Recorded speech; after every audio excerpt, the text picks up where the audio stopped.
In this module, we will be looking at a variety of factors that might have an impact on how your negotiation proceeds. I will talk about balance of power, trust, and authority. I will also address the issues of value and fairness, as well as what each might mean to the progression and the outcome of the negotiation. The final segment of this module addresses how emotions play a role in a negotiation. The objectives for this module are to clarify the factors that might influence a negotiation and how to prepare for and use them to our advantage. To understand the meaning of value and options in a negotiation.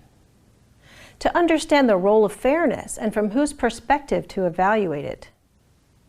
And how to define success in a negotiation. The first important factor to consider when planning a negotiation is power. In this lecture, I will talk about what power is, the types and rules of it, as well as the factors and circumstances which influence it. We will also talk about the role that level of authority plays in a negotiation, along with trust and empowerment. Consider for a moment what comes to mind when you think about the word power. Do you think of strength, influence, authority, or dominance? Certainly the word can be used in various contexts to mean all of those things, and the term power often has negative connotations. The term power with respect to negotiation should have neither a negative nor a positive connotation. Power refers to the ability to influence a negotiation or the people involved in that negotiation. The more power you have, the more influence you have on the timing, the scope, and the style of negotiation that takes place. Power is easily misinterpreted and often underutilized in negotiations. Be aware of and encouraged by the fact that there is often more power on your side than you see on the surface, and that you can take steps to increase your power and reduce or minimize your counterpart's power. Even if the balance of power at the outset appears to be in your counterpart's favor, you can change this balance of power to favor your organization by being proactive and taking control. An important piece of being proactive about power is being knowledgeable about your counterpart's position in terms of their current situation, their market conditions, competitors vying for the same contract, and their BATNA. You need to know not just about the company and organization, but also about the person with whom you are going to be negotiating. Information increases power. For example, if you know that your major competitor has recently raised their prices or suffered a loss of a manufacturing facility, or you know that your counterpart's organization is about to launch a major product in a new market in 30 days, then you have information that can be used to your advantage in engineering a high-value agreement. That's power.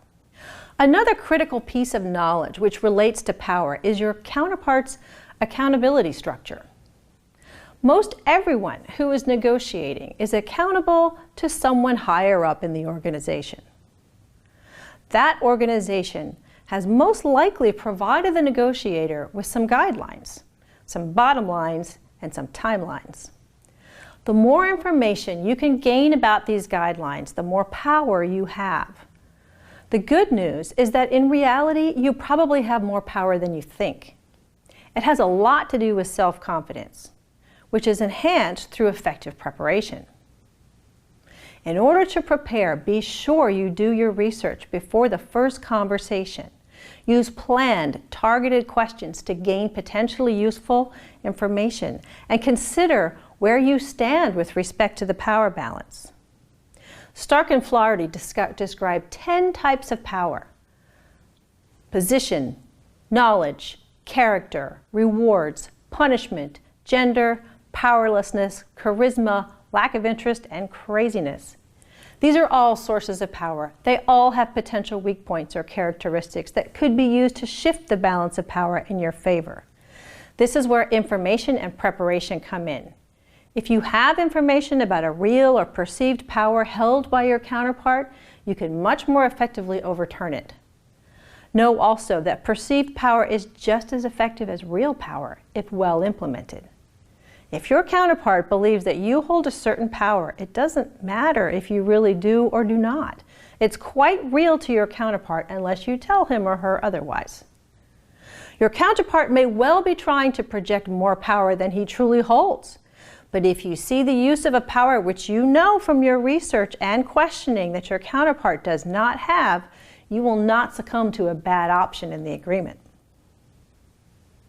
This brings us to the rules of power. There truly aren't any real rules to negotiation, but there are some what I'll call truths regarding power. I've spoken already about the fact that you probably have more power than you think. You will perceive, and your research will tell you about the power held by your counterpart. It is very easy, however, to overlook your own sources of power, so be sure to consider both.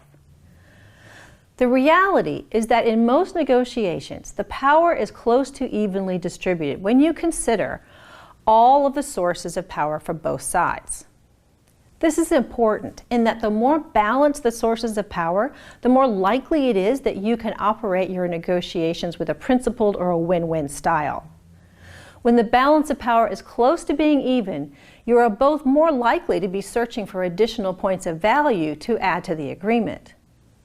When the balance of power favors one counterpart more than the other, there's a tendency to work on simply distributing the existing power and acknowledge value, with one partner exerting his or her power over the other partner to gain as much of this value as possible. Gates refers to this as value distribution. Another truth, which I've mentioned before, is that power can be real or perceived, and that perceived power can be just as effective as real if the counterpart believes in it. Related to this is the fact that power must be tested to truly evaluate just how much of it you have. I've stated before that power must be used to be useful, but it is also true that power only exists where it is acknowledged and accepted by the other party. In other words, if the other party does not recognize that you hold that power, it doesn't really exist for the purposes of the negotiation. Conversely, if you don't have a certain power, but your counterpart perceives that you do, then you are able to use it. A truth which is both good and bad news to negotiators is that power relationships can change in a negotiation and can do so quite rapidly. This often occurs when new information, new points of value, new participants, new conditions or limitations become a part of the negotiation. The level of trust between negotiators is an important factor in the approach to and progression of a negotiation. So why is trust necessary in negotiation? Many of us have interacted with individuals who operate in a cycle of mistrust, viewing most counterparts as adversaries and worthy of suspicion. Certainly, this is one stance that can be taken in negotiation, but it is not likely to lead to the most productive agreements in the long run. Generally, a negotiation between parties who do not trust each other takes the path of a win-lose approach, with no new value or options added to the conversations. A better strategy is to take the time in the beginning stages of a negotiation to take steps to build trust with your counterpart. This is because a trusting relationship allows for a meaningful and robust exploration of options that will benefit both parties. You as a negotiator will need to assess the level of trust between you and your counterpart and proceed accordingly. Take care not to place too much trust in an untrustworthy individual as a result of your desire to develop a better relationship. On the surface, being empowered with the authority to make offers and decisions on a wide range of variables and price points might seem to be a great benefit to your side of the negotiation. Certainly, such empowerment allows the negotiator a wide range of options during the negotiations. But such empowerment also means greater exposure and risk. Be sure at the outset to determine what level of authority and empowerment your counterpart has been given. You want to find out what constraints he or she is working under and how they compare to yours. It may seem that a higher level person with greater authority to approve price or component changes would be in a better position to negotiate. But this generally is not the case. This is because the person with the greater scope to negotiate also carries a greater risk. A high level of empowerment can lead to quick and less well-considered agreements in which the full range of variables is not evaluated. This is where limits provided by those in authority over you can be in your favor as a negotiator, as you are much less likely to fall victim to unfavorable offers by the counterpart or settle too quickly or easily. Similarly, if you have a high level of authority and are empowered to make decisions regarding concessions and price changes, it might be in your best interest to allow an individual with less authority, but armed with a set of guidelines, to negotiate for you.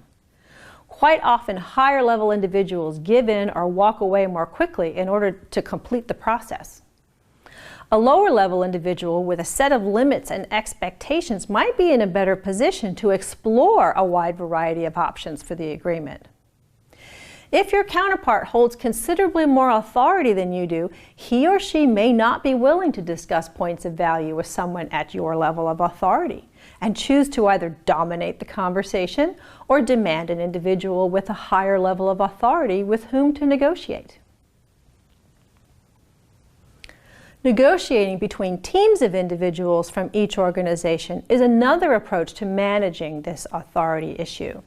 When different members of a negotiating team are empowered with different components of the agreement, and each member focuses on his or her area of the empowerment, the opportunity to take advantage of a single individual or agree to conditions or value points too quickly is eliminated. Team negotiations tend to provide greater protection for the organization and enables the development of some high-value agreements by utilizing the expertise and constraints within the team to greatest advantage.